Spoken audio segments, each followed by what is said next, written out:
This is a TalkStation original podcast. There was a recent poll done in Senate District 26. Now, I just make a quick note on this very quickly, Mark, and thank you for being with us this afternoon. Mark Rotterman, of course, has sent me the reports from the National Research Incorporated National Research Poll related to Senate District 26. Well, a lot of people in here in Eastern North Carolina are going, well, that doesn't involve us. No, but yes. And I say yes because it involves Senate President Pro Tem Phil Berger.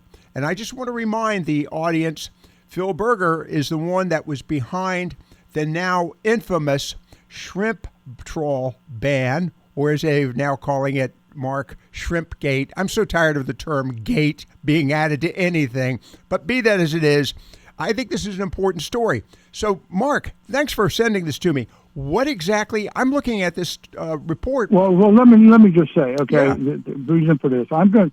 I was the former founding president of the John Locke Foundation. Right. I've been involved in policy for years, and actually served on the domestic policy team in the Reagan administration during the transition and during the campaign. Uh-huh. And of course, I was the host of Front Row on PBS North Carolina.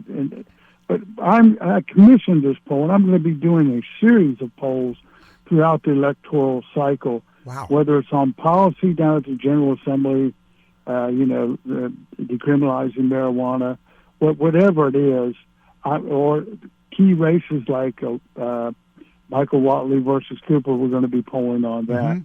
I'm just interested in policy, and I'm interested in politics.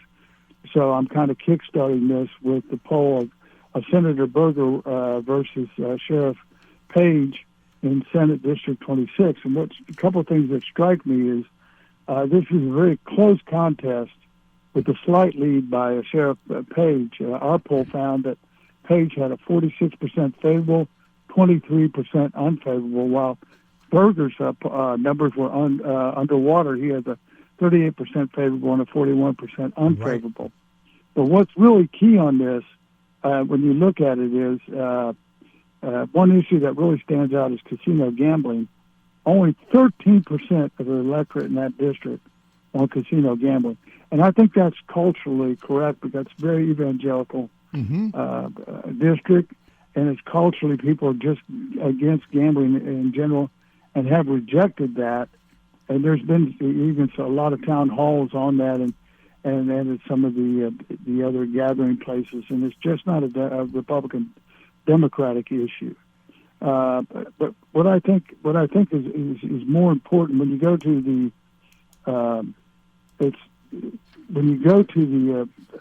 the ballot test, it's 39-34 Page. Uh-huh. Now this has a 36% number here that makes this race virtually tied, but with a slight hedge to Page. But the enthusiasm among people for Berger is very low. It's declining. It's declining.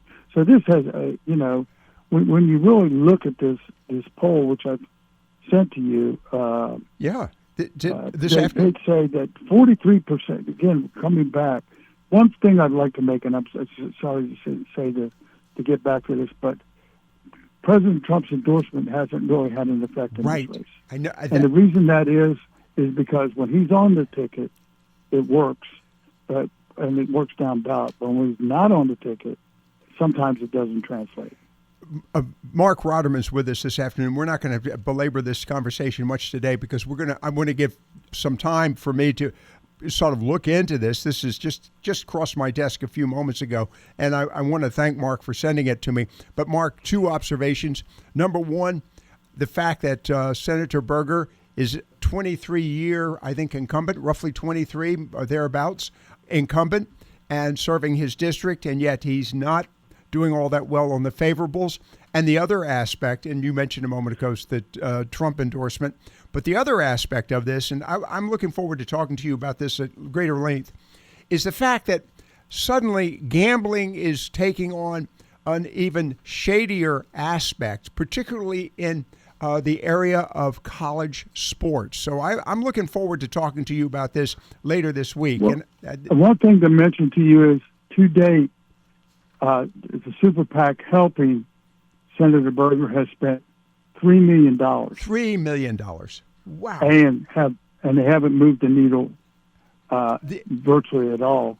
And my understanding is they're going to put another $2.5 million up. Wow. $2 million to $2.5 this week.